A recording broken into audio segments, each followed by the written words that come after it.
Mga kababayan, natatawa ako dito sa susunod kong ipapakita at ibabalita sa inyo sapagkat, okay?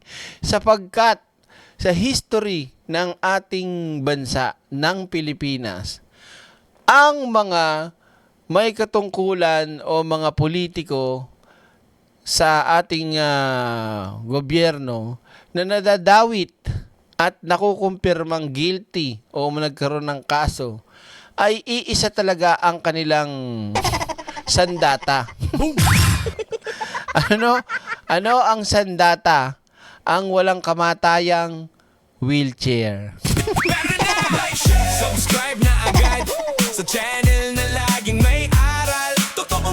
Siyempre, bago tayo pumunta sa wheelchair, nandyan muna ang samut-saring karamdaman.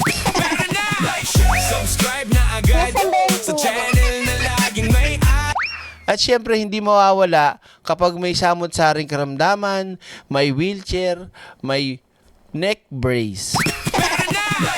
Subscribe na agad sa channel na laging may aral. At syempre, idagdag mo na, kung ikaw ay samut-saring karamdaman, may wheelchair na, meron ka pang neck brace, syempre, kailangan mong alin? Magaling o Marte? Subscribe na agad sa channel na laging may aral. Totoong kwento. Yan ang tawag dito, trademark ng mga politikong ulupong na gustong makalusot, gustong maging hayahayang buhay sa kulungan para nga naman sila ay hindi masyadong mahirapan. Siyempre, pagka na-house arrest, pag na-hospital arrest, pag nalagay sa detention facility, kasi nga may karamdaman. Pero putang inantong itong isusunod ko na to, isipin nyo na lang yung iba nating mga kababayang nasa kulungan o mga nahuhulit na kukulong. Hindi naman nabibigyan ng ganitong treatment. Putang ina mo, Marcoleta, hindot ka. Subscribe na agad sa channel na laging. So without further ado, balita na natin to. Trending siya eh. Ano yan? Ayun o. Subscribe na agad sa channel na laging may aral. Wow, Pito Travel pero naka-wheelchair. Tingnan natin yung update muna kay Marcoleta bago tayo pumunta kay Robin Padilla. Kahit papaano yung mood natin mabago. Tapos mamaya ulit sakit ulo natin. Ito na nga. Ito na mga bakla. O sige, tira. Matapos ang mahigit isang linggong Wow, ang tindi ni Marcoleta. Isang linggong hayahayang buhay sa ospital, ano? Naka-aircon, may libreng pagkain dinadala, di ba? Yung asawa niya, syempre, magdadala ng pagkain, di ba? Oh, hindi natin alam kung may masahista pa dun sa loob. Charot lang. Kasi VIP dati nga ni Marcoleta, no? Ito na. Ang ganda ng ganda na shoes ni Marcoleta, pambading. Naka-Converse ba yun na high cut? Na, hindi yung high cut na yung rubber niya, ang kapal. Ano yung Korea? Ganyan marami sa Korea, ganyang klaseng Converse, yung matataas eh. Tuloy natin. nanatili sa PNP General Hospital, dadalhin na bukas si Senador Rodante Marcoleta sa Sandigan Bayan. Isang linggo siya na hospital Pito Travel na daw. Kung hindi nga nasita-sita yan, lalo sa pagbisita ni Robin ni Sara baka nandiyan pa rin yan sa hospital nagpapasarap. Boom! Ito ay dahil fit to travel na ang senador matapos Pito Travel pero naka-wheelchair. Ano ibig sabihin nun, Direk? Di ano pa, nagdadrama yung putang inang yan. Nasaan ba yung tubo? Saan ka nakakita ng Pito Travel pero naka-wheelchair? Subscribe na agad. Ang tawag dyan, sakit-sakitan, drama-dramahan. ang isinagawang independent medical evaluation kay Marcoleta sa UPPGH kanina. Uy, mag-like kayo, hindi naman kayo nagla-like. Ano ba yan, Naka-bulletproof vest, naka-detain Teka, ako nagtataka Takang-taka talaga ako. Si Marcoleta walang banta sa buhay. Sino naman magkaka-interest magkaroon ng bantaan yan o magkaroon ng planong di maganda? Ano ba mahihita sa kanya? 'Di ba?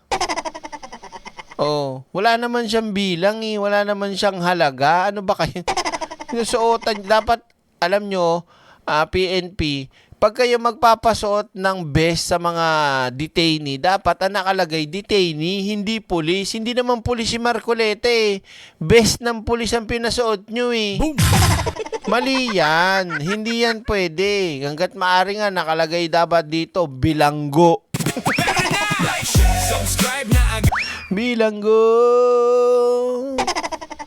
Sa rehas na gawa ng piluka mo. Bilanggo. Paano ko kaya to ididikit? Paano kung hindi na kumapit sa init sa selda? Lagkit ng aking katawan. Pero na! Subscribe na agad sa channel na O bakit? Tama naman. Inimbento ko lang naman yun on the spot. Kaya di ko na nga alam paano ulitin eh. Siyempre, di ba? Oh, pagka sa sobrang init, yung dikit ng piluka, pwedeng tumanggal yun. Ngayon, paano niya ididikit yun? Kasi malagkit na ang katawan niya. Hindi nakakapit. Kahit na ganito katamlay, ang piluka ko bilanggo. Sa rehas na gawa ng piluka ko. subscribe na agad. Pinapatawa ko lang kayo. Kayo naman, oh. Minsan lang, eh. Ayaw nyo ba? O, wag na. Seryoso na tayo. Hoy, nag-aabang. Tuloy natin. Oh. Ni shirt at nakaposas ang senador nang ilabas ito ng PNP-GH. Yan ang ulat ni Ryan Lesiges. Wow. Nakaposas, nakasuot ng detainee shirt at nakasakay sa wheelchair si Eh no, dapat hindi pulis ang pinapasuot yung ano dyan, base. Pati ba naman base, VIP pa rin. 'Di ba? Oh. Senator Rodante Marcoleta nang ilabas ito kaninang umaga.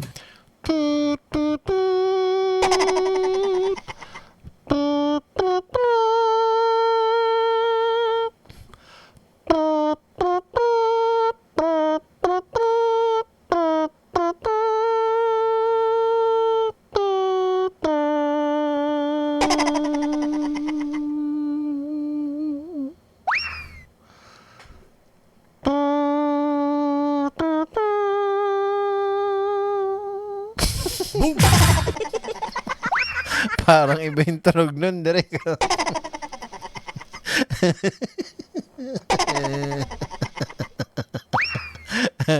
Di ba? Boy pa direk. Boy pa. Boy nga. Pero na! Subscribe na agad. Bakit ba? Ano ba na? Kayo naman, oh. Ba't kaya tinahiya si Marcoleta nung posas niya? Huwag ka mahiya. Be proud. Pinaghirapan mo yan, eh. Boom!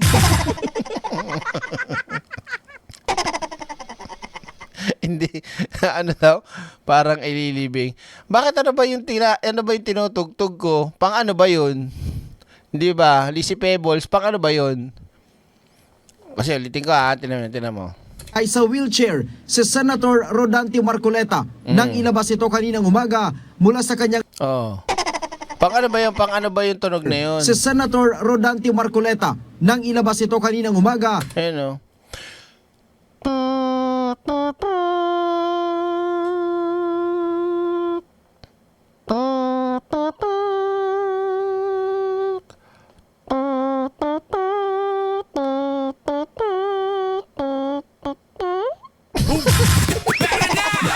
Subscribe na agad sa channel na Naipit? Ay, tara, seryoso na. Joke lang. Maglay kasi kayo, kaya ano eh. Mula sa kanyang silid sa PNP General Hospital. Wow, may assistant pang nurse. Antaray. Parang di makalakad eh, no? boom! Di ba? Bago isinakay sa PNP coaster upang dalhin sa UP Ano? Philippine General Hospital. Ito ay Bubuhatin nyo pa yon? Ang ina nyo. Fit to travel, pwede ba katayo? Ano yan? Oh. Tapos na ipag-utos ng Sandigan Bayan 3rd Division na isailalim ang senador sa independent medical evaluation upang malaman Tinan mo yung tsura niya. ang tunay Katakot, oh.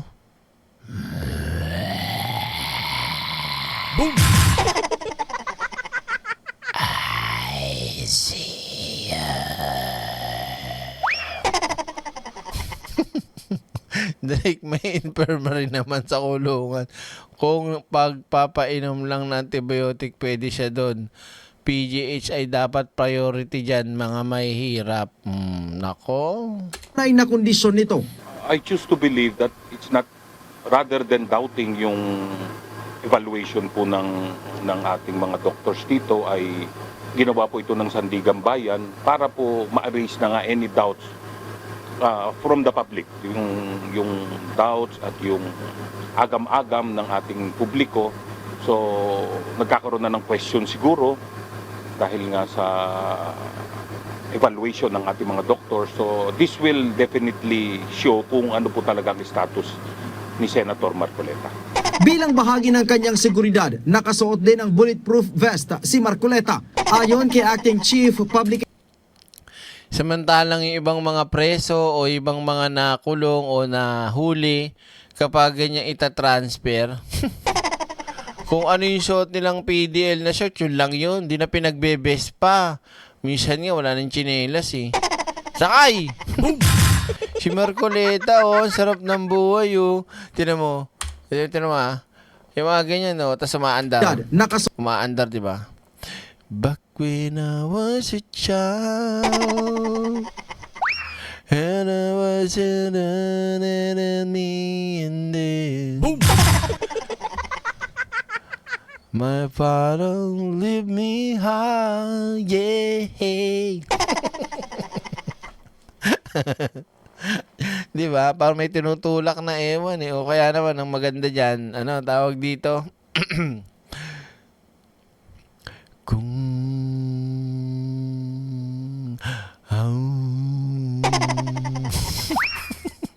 suot din ang bulletproof vest si Marcoleta.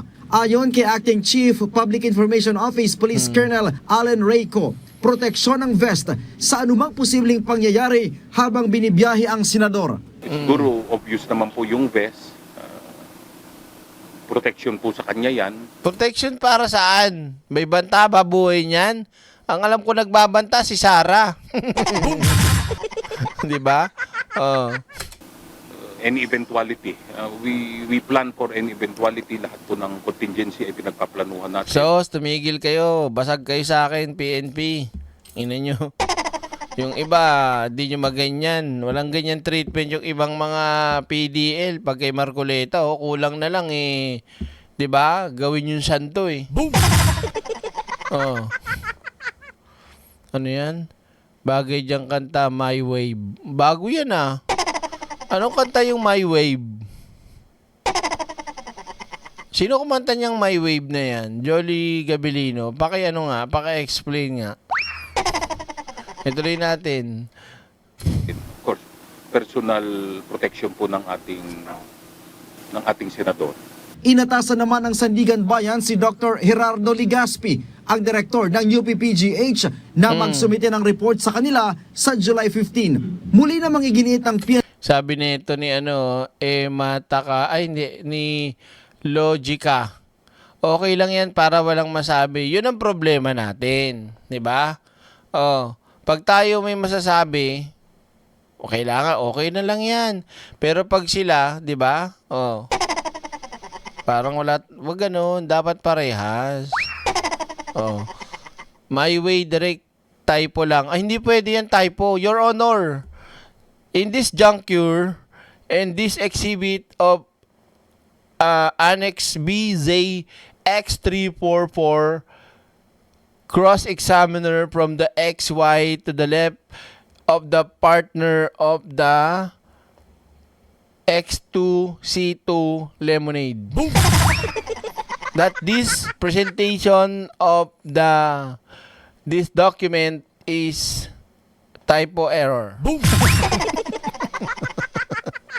Charot. Tuloy natin. PNP na wala silang ibinibigay na VIP treatment kay Anong wala? Kitang-kita naman na. Ano ba naman kayo? Huwag nga kayo magpaka-eng-eng dyan. Kumumpara lang kami dito ng ibang mga PDL, wala na eh. Laking pagkakaiba. Sabihin niyo dahil senador. Pagka sa batas, walang sinasenador, walang vice-presidente dyan.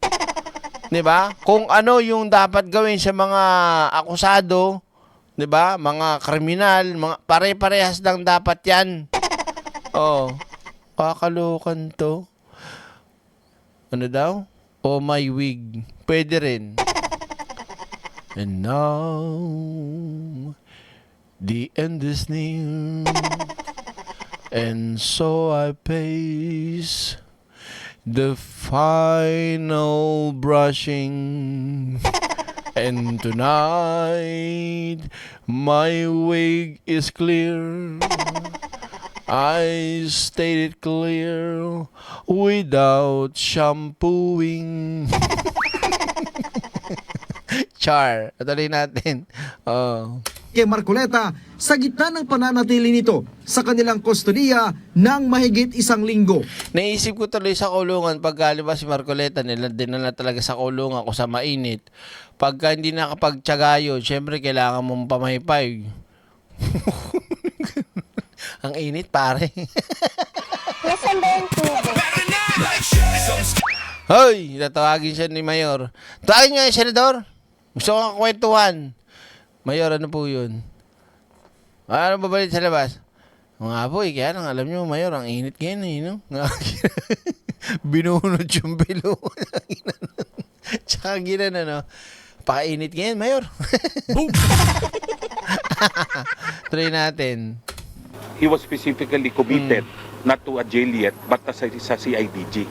So, incumbent upon us na pag mayroon pong nakakustudiya sa amin, may naramdaman, may masamang pakiramdam o may sakit, ay siyempre, ano pang Sana lahat sa inyo kinukustudiya, no? 'Di ba?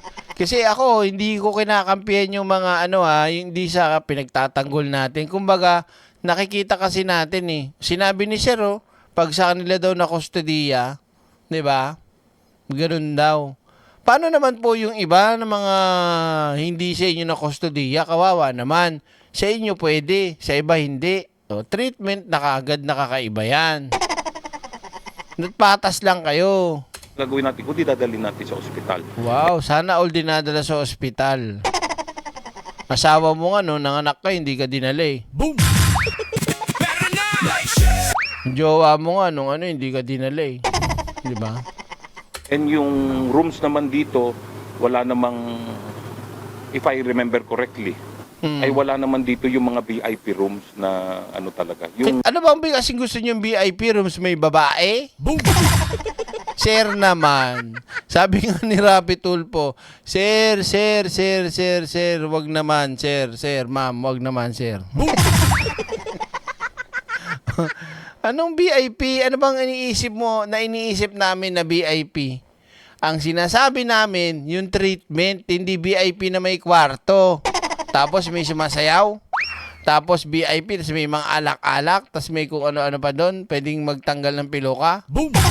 Hindi yon ang iniisip namin. Ang iniisip namin, yung pagtitrato nyo. Ganon, di ba? Oh. yung normal rooms lamang. So, doon po siya dinala at doon po siya nagpapagaling. Halos 1 oras ang itinagal ni Siya pa nga, kuya, paano yun? Halos 1 oras. Wow, para may declamation na. Daray, halos 1 oras. Antibay, no? Yan naman gusto ko mga reporter, gumagano, no? Halos 1 oras ang inabot. Gumagano ka dapat. At doon po siya nagpapagaling. Halos 1 oras Oh. ang itinagal ni Senator Marcoleta Isa pa. sa UPPGH kung saan sumailalim siya sa X-ray at 2D echo. Bagamat bagyang tumaas ang blood pressure nito, normal naman daw lahat ng kanyang laboratory test. Fit to travel ng senador kung kaya't bukas, tuloy ang pagdadala dito sa Sandigan Bayan. Mula dito sa Campo Crame, Ryan Lisiges. Para sa Bayan. Malina mga kaiksena, nakakakuha na kayo ng update patungkol kay Marcoleta. Okay? Ngayon, dumako na tayo sa susunod nating topic kung saan nakakapag-init at nakakapagtaas ng dugo at nakaka-high blood itong si Robin Padilla.